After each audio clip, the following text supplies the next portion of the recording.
ചരിത്രപരമായ ഒരു മാറ്റമാണ് ഡിഫൻസ് സെക്ടറിൽ ഉണ്ടാകാൻ പോകുന്നത്.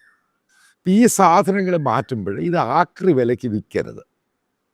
ഈ പ്രധാനപ്പെട്ട സാധനങ്ങളും ഇതിൻ്റെ ഓപ്പറേഷൻ സാധനങ്ങളൊക്കെ മാറ്റിയ ശേഷം ഇത് ഇവിടുത്തെ കോളേജുകൾക്കും സ്കൂളുകൾക്കും കുട്ടികൾക്ക് വേണ്ടി പഠിക്കാൻ കൊടുക്കണം. ഇത് ഞാൻ പല വെസ്റ്റേൺ രാജ്യങ്ങളിലും ഞാനിത് കണ്ടിട്ടുണ്ട്. പല സ്കൂളുകളൊക്കെ ഇതിൻ്റെ വർക്ക്ഷോപ്പുണ്ട്.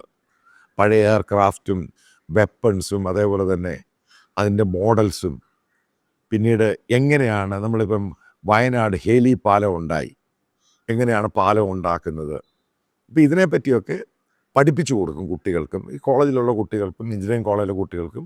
കാരണം പ്രാക്ടിക്കലായിട്ട് ചെയ്തു കൊടുക്കും. അത് ആമേഡ് വെഹിക്കിൾ എങ്ങനെയാണ് പ്രവർത്തിക്കുന്നത്, എന്തൊക്കെയാണ് അതിൻ്റെ അകത്തുള്ളത്, പ്രധാനപ്പെട്ട സംഭവം എന്താണ് അതിൻ്റെ നാവിഗേഷൻ സിസ്റ്റം.